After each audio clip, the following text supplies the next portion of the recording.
Mac, first win, 15-10 yesterday over the Jets. How's the first win feel to get that out of the way? Good. Definitely a great team win. Thought the offensive line played great. No sacks, no turnovers. Definitely hit our targets. How are you feeling? And you're on the sideline. I imagine it's kind of a helpless feeling.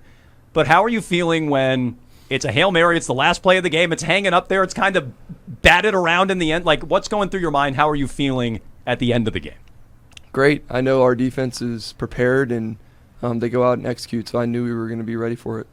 We all saw the weather forecast towards the end of the week, and it looked like it was going to be torrential rain at some points at MetLife. How much did you guys alter your plan of attack with the offense when you started seeing that kind of stuff and preparing for maybe a different game plan? Yeah, it's tough. It's a really tough job.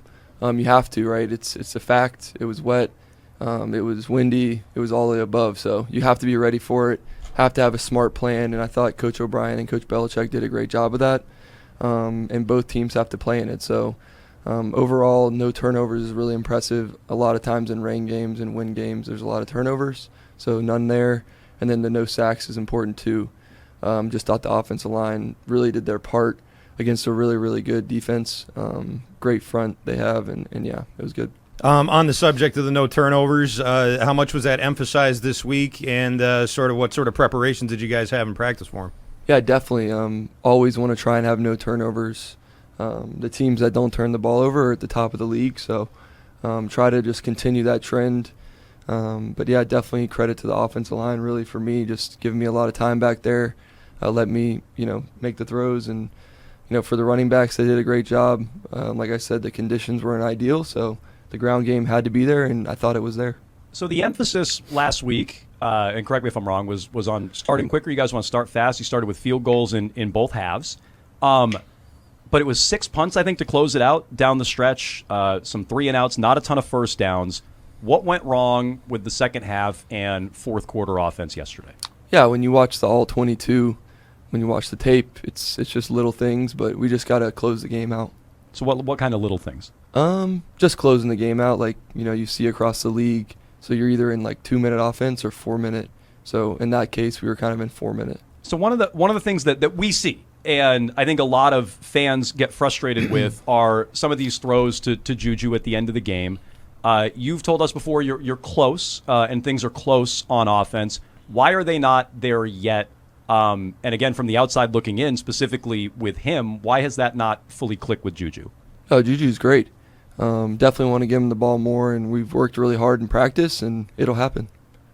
I wanted to ask about a specific throw that you had to Devontae Parker on 3rd and 3 in the first quarter. It looked like it was a little over. Was that something where you guys were on different pages in terms of the timing, or how did that miscommunication kind of happen? Really just looking at the tape, just trying to time it up a little bit better. It was just a timing thing. On the touchdown, I heard you last night say that you knew it was going to work, that you were very confident it was going to work. You wouldn't say why, and I won't ask you why. But in plays like that, how many plays would you say this season you've had that sort of felt like that, where you're like, we know this is going to work when you break the huddle? Yeah, a bunch of good plays. For us, it's just execution, trying to do our part, and really just work together as a unit. And we just got to continue to do that. It's our 3rd game, so it's not like we're at the end of the season here. We got a lot of room to grow, and we're going to do that. We're talking to Mac Jones, Patriots quarterback. He joins us every Monday here on Patriots Monday, WEEI, Jones and Mego with Arcand. You were asked about this after the game yesterday. Sauce Gardner has accused you of a below-the-belt hit. There were a lot of antics leading up to that play. In your words, what happened on that play with Sauce? Yeah, Sauce. I mean, Sauce is one of the best corners in the NFL, so I have a lot of respect for him. And on that play, just nothing was intentional, and I just got up and went back to the huddle, and that's it. So it wasn't intent. Was there maybe an inadvertent thing that hit him? What happened? Because he seemed to think, A, it was intentional, and B, there was some contact. So what actually happened? It's football, so just trying to get up and go back to the huddle, and like I just said, nothing there. Did you feel like it was, you guys are divisional opponents, did you feel like it was particularly chippy between the two teams, especially given the conditions when you were out there yesterday? No, just definitely a tough game, tough defense to go against. They did a great job. They got great players, and like I said, I thought the offensive line did a good job creating some of those good pockets and things like that. So that's what we kind of want to focus on, is the football stuff and the execution, and really just looking forward to growing this week. We have a tough opponent coming up here. Another really good defense with, Micah Parsons, and a good defensive line that's, these guys have played together for a little bit here, and they look pretty good on tape.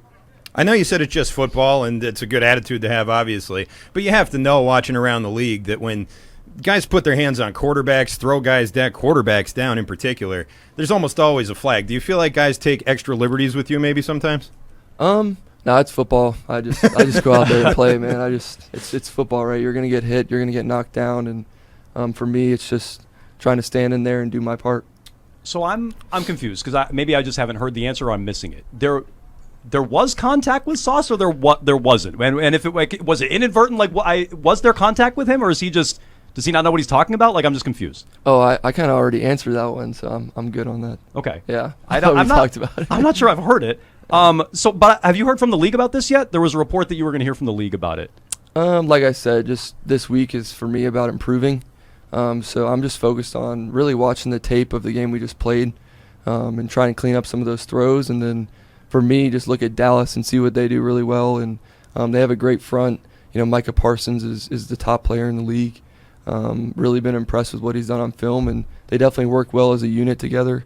Obviously, Diggs got hurt, which is unfortunate, my old teammate, and but they're doing a good job. Guys are in there. They rotate a lot of guys, and I'm very impressed with Dallas. So that's what I'm looking forward to. So the league hasn't reached out. What'd you say? The league has not reached out to you? Oh, I mean, I already talked about it, man. I'm gonna be honest here. Yeah. You spoke last week about maybe the whole team having different effort going into this past week. Yeah. Did you feel like there was a different level of effort, or that you noticed any kind of changes in how you and other guys on the team approached Jets week? Like I said, every week's important, and this week really the most important is the next week. So we got to try and stack another good week. A lot of things to clean up, but like you pointed out earlier, tough game to play in. There's a lot of elements and a good defense. We've gone against 3 really good defenses, and we're about to go against the 4th really good defense in a row. So that's kind of the NFL. So it wasn't something where you guys were like burning the midnight oil? Because I will say, when you were with us last week, and I know it was a late game, you look pretty tired. Like, you guys look worn out at different points. No, I feel good. Yeah. Mac, do you think that you're misunderstood? Would you say that, like, as a player, maybe as a person, that you're kind of misunderstood right now? I mean, not really. Like I said, I just try to focus on what I can control, and that's coming to work every day and working hard. Just try and be, work as hard as I can and do the best I can. That's all you can ask for. So would you say that if there was a reputation maybe building around you, that it's wrong, that it's sort of incorrect? Like I said, I can't control that stuff. I try to, be really competitive and go out there and be a good teammate and compete, and come to work every day and work hard and put a lot of hours into it. So I definitely care about football a lot, and this game means a lot to me, and it means a lot to a lot of other guys that I play with. So I hope that they can see that. Did it look like at some points that I couldn't tell if it was a miscommunication or a timing thing with some of the receivers? We talked about Juju, about Devontae. Did you feel like the weather was affecting any of your actual passes yesterday in terms of the ball not ending up where you expected it was going to, or the receiver expected it was going to? The weather is something you can't control either, right? So for me, when I talk about it all the time, controlling what I can control, it's all about just trying not to overthink it and really just know that we practice in it and we're going to get better. It's third game and we haven't really had like a normal game yet. So it's just trying to get into the rhythm, so that, Coach O'Brien can call the game how he wants to as well. Do you prefer playing indoors going into a stadium this week? No preference. I mean, just because you yards. said, like no normal game, I'm thinking of the elements and things that you can't control. Yeah, I mean, more like, the fast start thing, right? That was a big thing for us. First 2 games got behind, and then this game, it's tough. It's a tough conditions, tough team. So for us, it's control. We can control and come together and continue to grow. It's time now for our quarterback question of the week. It's brought to you by Northeast Men's Health, the experts in men's sexual health, with offices in Dedham, Marlboro, Woburn, and Salem, New Hampshire. You can visit northeastmenshealth.com.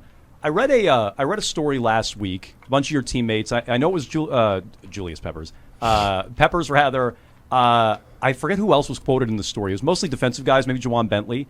And they were asked about Dion, and his ability to succeed in the NFL? I know it was a rough week for Colorado, a tough week for Arcand's Buffaloes over there. Yeah. It was a rough week for him. Still recovering. Do you see him as somebody who can succeed in the NFL?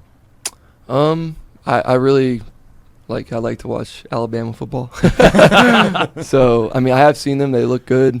I do enjoy watching college football, and I've always done that since I was little. So I think there's a lot of good teams out there right now, and a lot of good head coaches. And I think you see that coaches get promoted all the time. And, so he's doing a good job. What's the difference? Is there a difference in someone like Deion who played at a very, very high level as a coach, their ability to not just relate to players but relay information to players? Is there a difference with someone who played at a high level like that versus someone who didn't as a player when you're listening to their coaching points and things like this? It depends. I mean, I've had both types of coaches, and for me, it's just a good coach is a good coach, right? Regardless of that stuff, it does help, but at the end of the day, there's a lot of really good coaches out there that haven't played, and there's a lot of really good coaches that have played, so it just depends. All right, Mac Jones, congratulations on the first win of the Thank year. you. Thanks, Mac. Cowboys week this week. We'll see if the Patriots can even up their record at 500. Mac Jones, as all our guests, joins us on the Harbor One Hotline.